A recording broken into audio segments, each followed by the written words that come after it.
Hey guys, welcome to another episode of the Lanes podcast. Before we get into the podcast, I just want to talk to you about our new sponsor that's come on board, Books and Gifts Direct. Books and Gifts Direct is Australia's largest direct seller of books and gifts. They sell their products from lunchrooms and reception desks and are in more than 25,000 workplaces across Australia. These workplaces include schools, childcare centres, businesses, hospitals, community centres and other corporate entities. Their books and gifts sell up to 70% off recommended retail price. And as the leading direct seller of books and gifts across Australia, they have a strong buying power, and without the overheads of a shopfront, they can afford to pass on significant savings. So if you want to take a look more at this, the website's going to be below in the comments section, or you can go www.booksgiftsdirect.com. Thanks for listening, and let's get into the show. All right, guys, back again for another episode. On today's episode, we're going to be doing top 10 players entering the 2021-22 season. So, without further ado, let's get into it.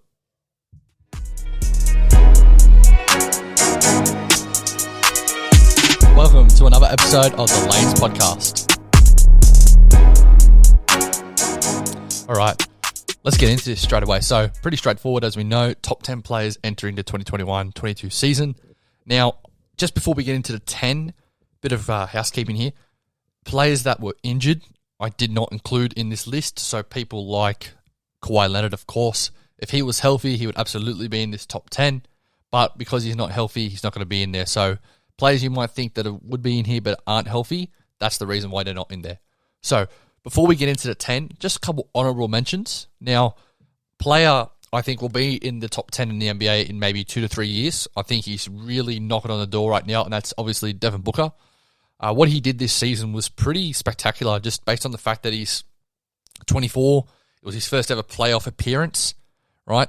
He got all the way to the finals, 2 games off from winning the chip, all right? So for me, I thought he did a really good job this year. He really took that step up. You know, watching that Game 6 against the Lakers, he really solidified to me that he can be that top-tier player, like a player you can build your franchise around.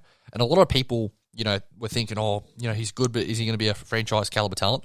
I believe he is. I really do believe he is. I think he's going to be, you know, maybe not the face of the NBA, but one of the premier players in the NBA for years to come.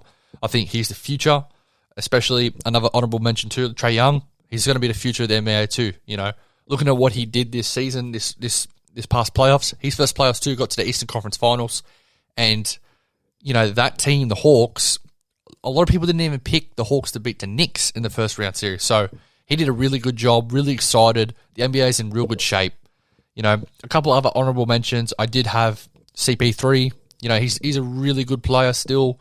You know, he kind of got found out in that last final series, but he's done a really good job this year. You know, he keeps rewriting the book of, you know, when's he going to decline? He hasn't declined yet, and I don't think he's going to decline for maybe another couple of years. So, you know, he's still doing a really good job. Jimmy Butler's also another player that's really close to this, but I feel he was just a bit tired last season, and you know that bubble did take an effect on teams and players, and I think the Heat were, you know, one team that really took a hit because they made the finals. You know, they were playing in October and the season started in December, so they didn't really have that big of a break. So I expect Jimmy to be really firing this upcoming season. You know, he's had a really decent break, and I think that's the best thing for him. You know, I can even think about the Heat possibly making, you know, the conference finals, but that's neither here or there. So, without further ado, we'll get into our 10. Number 10 for me, I had Mr. Joel Embiid from the Philadelphia 76ers. To a lot of people, arguably the best center in the league. I do have one center above him in this top 10, but you guys probably already know who it is. But for me, Joel Embiid, best defender as a center. You know, he can. Apart from him, Rudy Gobert, you know, it's very debatable. You know, he's a really good defender. He can shoot the ball at a high range, and that's what centers need right nowadays. You need to be able to shoot the ball, especially in a shooter's league. You know, we can see he can step out, he can shoot that ball, and that's what really puts him in that top tier of bigs. For me, I really like his tenacity. You know, he always is playing hard. He's playing fierce, playing competitive. You know, and a team like Philadelphia, if they don't have him, mate, they are in strife. Like you look at some of the players they have. Without him, they're really struggling. You know, we all know that the summer of Ben Simmons is going to get traded. This, that. You know, it doesn't really matter because even if he doesn't get traded, they're still going to be a playoff team. They're still going to be probably top 4, top 5. But for me, Joel Embiid is like the heartbeat. He's like the heart of the Philadelphia 76ers. Like, he is so important to that franchise.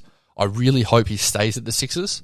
Like, just for me, I can just see it write it on the wall where Ben Simmons gets traded and then Joel Embiid doesn't want to be there. He gets traded. He probably ends up on the Warriors, something like that. But, like, for me, I think he's so important to that team. He does everything well.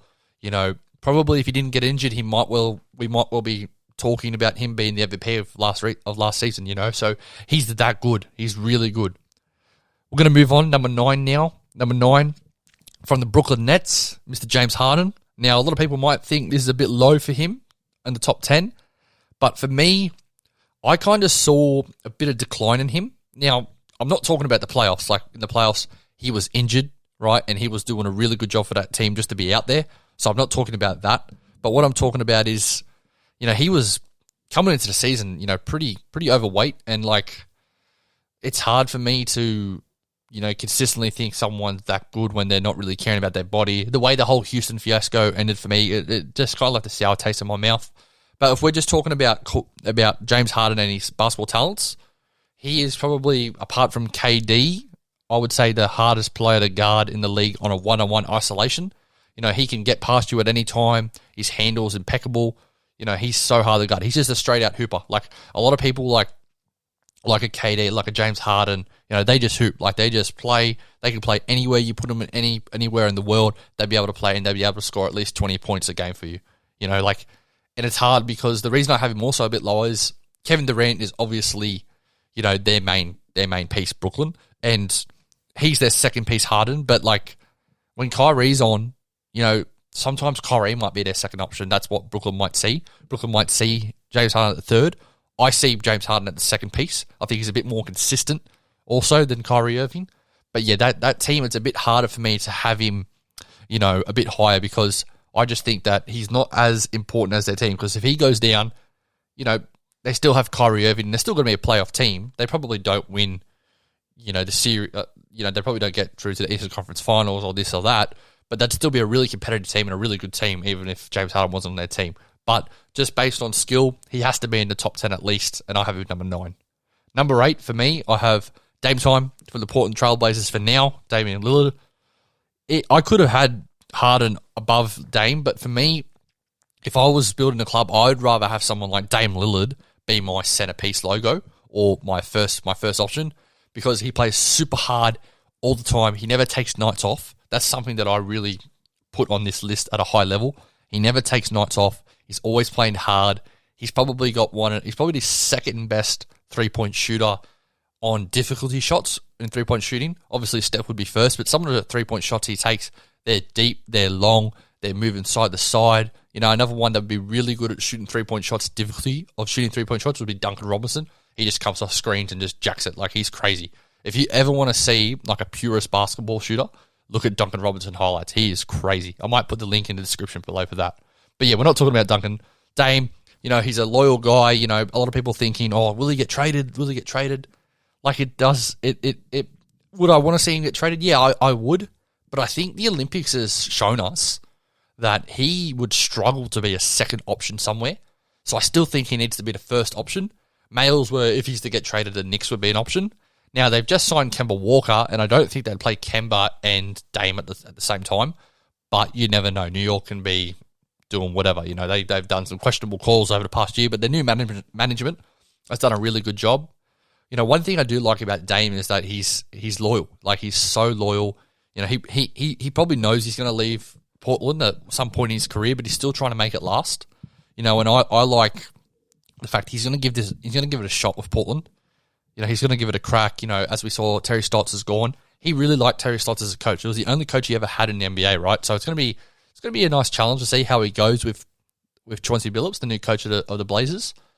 But for me, he's such a potent scorer, and he's a team player. Like, he likes playing with his team.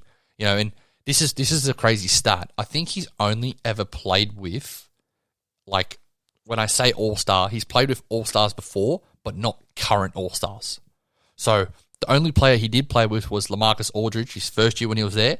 LaMarcus Aldridge was an all-star, but when Carmelo Anthony was there, he wasn't an all-star, a current all-star. He was a former all-star. So that's like, you look at that, that's pretty crazy. It's kind of like what Luke is doing now. Like he's not playing with any all-stars and he's getting his team to like the 4th, 5th seed. That's a really good improvement. That's a really big achievement if you ask me. Like he's got really good players, don't get me wrong. CJ's a good scorer, but he's kind of like that just under the all-star. He's kind of like in that range for me, like Tobias Harris. So like for him to not play with an all-star, it's pretty impressive, some of the stuff he does. But he's number 8 for me. Number 7, we're going to move on. And it's the Joker from Denver, Nikola Jokic, the current reigning regular season MVP. I think he is the best center in this league, and I don't think it's close. Like a lot of people might say it's close between Embiid. I say they're in the same level, same tier. Like you're doing tier groups of centers. I think you got Jokic, Embiid, and then second tier would be like Gobert. But for me, Jokic is the best passer, I would say, on this top 10 list. And that's a big statement. Maybe there's a couple people that could definitely challenge him, but I think the way he sees the floor, because he's so tall, 6'11", 7 foot, he can see the floor. He doesn't ever make the wrong pass, and that's something really, really special. Like usually you turn it over 1 or 2 times a game. He might turn it over a couple times, but anytime he does the pass, it's always the right pass, if that makes sense. So for me, I really like what he does there. He can shoot the ball at a high level, and that's what bigs need to do now. But he's also a team player. Like he feeds off getting his teammates involved, and that's something that I really like to see. Also, he's a bit of a bigger guy, and it's always good to see bigger guys go out and just play. Like when he first came into the league, you wouldn't even have thought he's a basketball player. You would think he's just some guy that's run on the court, that's just bought all the kit and just wants to come have a run. It kind of looks like an intruder. But man, that guy can play. He can really play at a high level. So for me, I have him at number 7. I can see him jumping up in this list, but there is better players above him, I think. Number 6, we're going to move from the Lakers, Anthony Davis. Now, Anthony Davis, for me, if he's healthy, he's going to be the Lakers' most important player this season. Now, we all know LeBron's their best player, but like for me, AD means a lot to them. And you could say, oh, what do you mean? Like, if LeBron doesn't have AD, like, is this Lakers team as assembled right now on the 15th of August a contender? No. You could also say the exact same thing if LeBron's not on this team, but I think the best teammate fit-wise LeBron's ever had is maybe AD. He runs the floor really well. He can space it. He can go isolation from the high post. He rebounds really well. He's a great alley-oop threat. He's all of these options in one. Like it's scary how good this guy is. Like when he's healthy and he's not in street clothes, he's the best big in the league, and I think it's pretty substantial, like how good he is. So for me, like having him at number 6, that could be low to some people. That could be high to some people, but I think he's like that important to the Lakers. Like I don't think the Lakers, if they didn't have AD, they would be struggling really badly. And he just opens. He makes the game so much easier for LeBron. It's like, I think it's like he's like Kevin Love is like a kiddies version of Anthony Davis. Like he can kind of do some of the stuff Anthony Davis does. He's a better shooter, but he can rebound the ball pretty well. He's able to get out. He can run the lanes. Not too bad. I'm talking about prime Kevin Love here. I'm not talking about, like today's Kevin Love. But, Kevin Love was the kiddies version of Anthony Davis. Like he was kind of like that lower tier version. And LeBron won a chip with Kevin Love. So like looking at Anthony Davis, he's that important to the Lakers. And I think if you're a Lakers fan, you don't even play him in back-to-backs. You lock him up in cotton wool. It's kind of like, I wouldn't say he's injury prone, but he's able to just get freak injuries. Like it's crazy some of the injuries he has. Like there was a chart. Like I think he's injured nearly every part of his body. Like he's done something to the head, something to the nose, something to his face, arms, legs, fingers, toes, hamstrings. Like he's done nearly everything. Knee problems. Like the guy's just sometimes at the end of the day he's pretty unlucky. So for me, when healthy, when fit, he's the best big in the league. Number 5, and this guy will be top 3 in the next year or two, I think. And that could be, that could be a bold statement, but like, I'm so high on this guy, it's not funny, and that's Luka Doncic. The best thing Dallas did this past 5 years was lock him up to a 5-year deal. Now, that doesn't mean he'll be there for 5 years, because if they can't get him help, as I've seen in the previous podcast, this guy is he's the next big thing. He's the next talent the NBA has. He's marketable for the NBA, but on a basketball skill-wise point, he can shoot the ball at a pretty good clip. He's not as good of a shooter as what people think sometimes, but his step back's one of the hardest moves to guard in the NBA I've seen in a long, long time. He can facilitate the ball at a super high level. As I talked about with Jokic, maybe Giannis is the only other person that's a better facilitator than him. He can score at any point in time in the game, anywhere on the court. The only part he probably can't score just past halfway. Like we've seen people like Steph Curry and Dame Lillard. Like you have to pick him up from halfway. You can probably pick him up from three-quarter court, but like anywhere, he can score. He can score in the low post. He can score in the high post. He can score anywhere. That is such a threat to have. I just think that this guy needs to get help so badly, and he was one game away from beating the Clippers fully healthy. The only person they didn't have the Clippers was Serge Ibaka, and let's not get this wrong. If the Clippers had Serge Ibaka, they might as well, and Kawhi, they probably beat the Phoenix Suns, if you ask me. I think they have Devin Booker is going to get guarded by Kawhi, and that's going to make life hell. Then you could put Pat Beverly on CP3, but as we all know, the Suns made it, and that's not to discredit what the Suns did, but I'm getting a bit off topic here.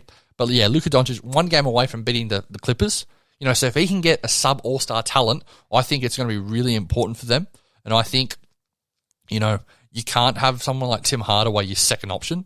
And this is where Kristaps Porzingis needs to, really pull his finger out, really put anything he's got aside and just play for fun, because Luka, he'll make you a better player. And that's one big thing that most of these players on this list do. They make your teammates better. So for me, Luka Doncic, I've done a whole podcast on the guy, like of how much I highly rate him. I wanted to put him above these 4 players, but he's just right now, he's just not better than any of them right now. He could be on par, but I don't think he's better than them. So for me, number 5, Luka Doncic. Number 4, and now I would have had him probably number 3 before, but it's hard to put him at number 3. It's hard to rank him above these other 3 players. And the player I'm talking about now is from the Golden State Warriors, Steph Curry. Now, let's not get this mistaken. Steph Curry, the best shooter ever to touch the floor of the earth. He's the best shooter in the NBA currently. He can shoot it from anywhere. I would rather have him shoot it from halfway than Ben Simmons shoot it from the free throw line. And that is saying something. Like, it is crazy how good he can shoot the ball. We've all seen he is an MVP caliber talent. He's the best point guard in this league by far. I think when it's all said and done, he could be arguably the best point guard ever, because he has changed the game of basketball as we know it. When he came into the league, he was one of the best three-point shooters already, right? If you go down and you play basketball anywhere, I reckon, around the world now, you see everybody practicing three-point shots. Now, maybe 10 years ago, you'd have guards and wings practicing three-point shots. He's got centers now. Like, you see someone like Chet Holmgren that's going to be in the draft next year. He's playing for Gonzaga. He's pulling up from 3. He's doing all these type of moves, right? He has changed the game forever as it is, and he has pioneered other players to be like him.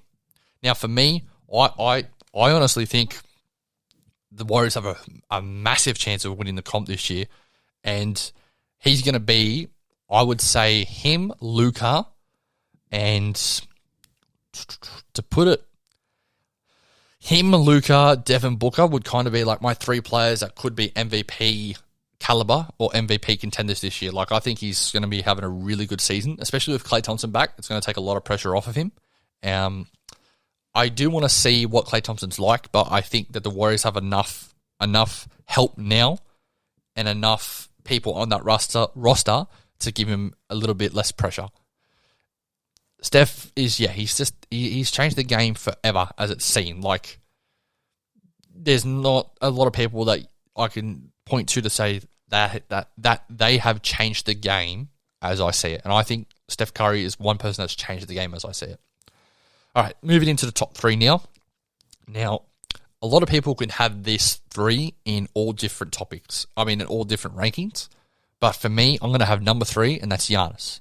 Now, today, right now, Giannis is the second best player in the league.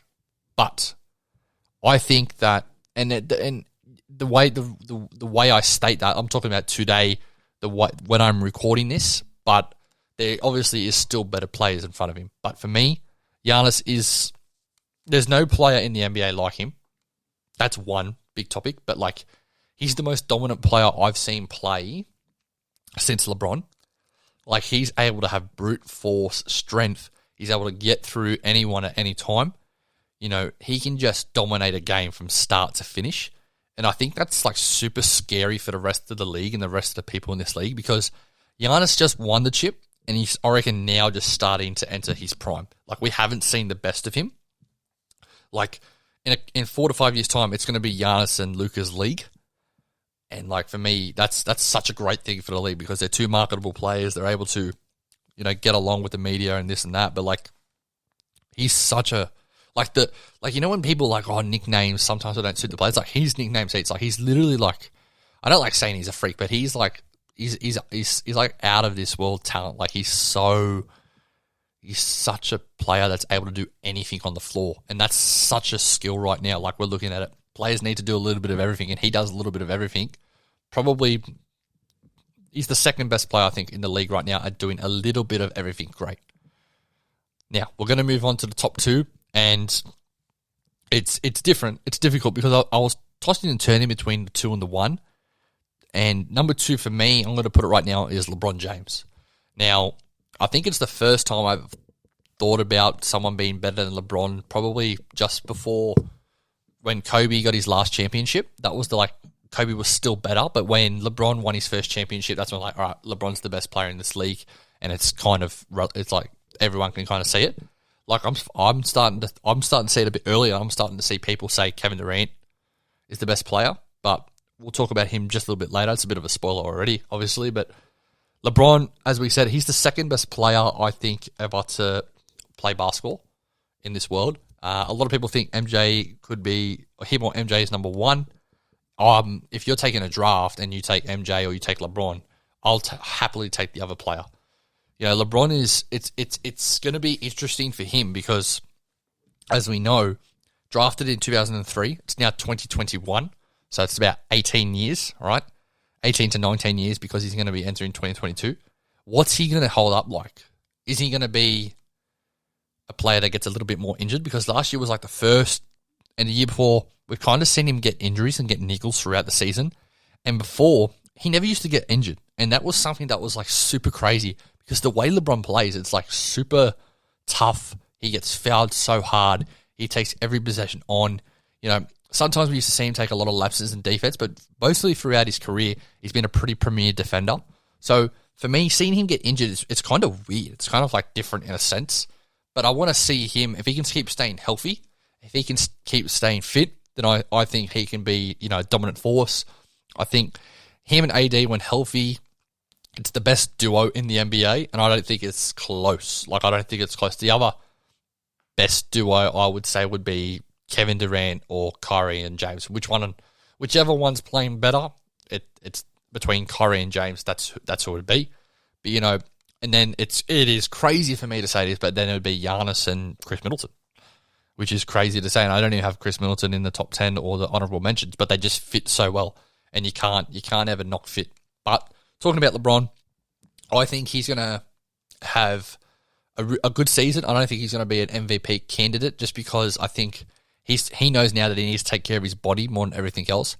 And he's in the market to win chips. He's not in the market to win MVPs, because, as we know, winning championships is a bit more valuable than winning MVPs. And if he wants to go down as the best player, I think he needs to get 6 rings. And it's like, does he really need to get 6 rings to be the best player? Like, a lot of people will say no, but like, if he does get 6 rings, then the discussion becomes, okay, well, let's rank the wins and how difficult they were. I'm not going to knock on the fact that his championship against Golden State Warriors outweighs, I reckon it outweighs some of the championships Michael won. But in saying that, Michael never lost in the final. So every time he was there, he won, right? But this isn't a discussion about who's the best player ever. It's just, if he gets the 6 rings, if he gets a ring this year and he gets another ring before it's all said and done, then he might, being, the guy, then it will be definitely helping his cause in being the best player. But for me, I think he's the second best player in the league. I think he can definitely have a really good season, but it's going to be dependent on health. I think health's the most important part for him. Now, number 1, as we all know, Kevin Durant from the Brooklyn Nets. And for me, I would have had Giannis here as number 1, and then KD 2 and LeBron second. KD 2, LeBron third. But watching the Olympics, it really solidified my point is USA, like, I don't know, like, they might come out and say something, but I think they were kind of in shambles a bit. And, like, they realize that, geez, like, can we really win, with this team? And I think Pop just simplified it. He said, all right, who's the best player on this team? Easy, Kevin Durant. All right, let's run everything through Kevin Durant, and then the other players. It's funny, right? Every player on that team, I think, has been an all-star, apart from Keldon Johnson, JaVale McGee.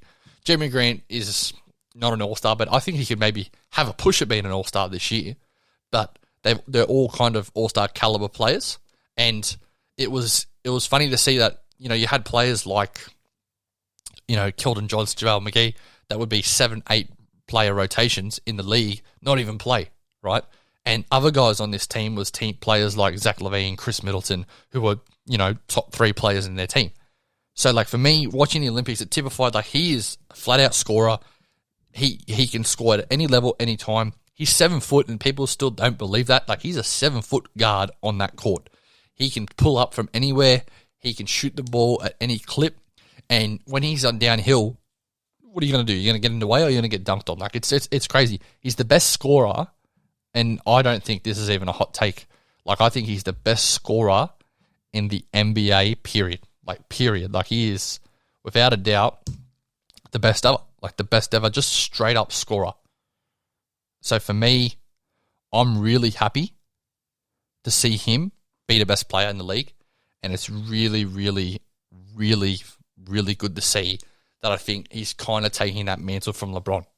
And it could backfire. Like, it could be like LeBron's still the best player. We know he's dominant, this and that. But I think Kevin Durant's starting to take the mantle, and I think Giannis is really climbing up on him, and Luka, I think, is really climbing up on him. If you guys think, any differently, or you guys, think that LeBron's still the best player, let me know in the comments section, all right? That's my opinion, and I think that, some of these players can fluctuate and vary, but to see the growth Kevin Durant did, I just think he's the best player in the league, and I think he's going to show it. I think he could have maybe he could be another MVP caliber player if he's fully healthy. All right, guys, thanks for listening. Make sure you like, share, and subscribe. Have a great day. Take care. Thanks for listening to another episode of the Lanes Podcast. Make sure you like, share, and subscribe all of the content. Make sure you follow us on Instagram at Lanes Podcast. Link will be below in the description. But most importantly, guys, have a great day. Thanks for listening.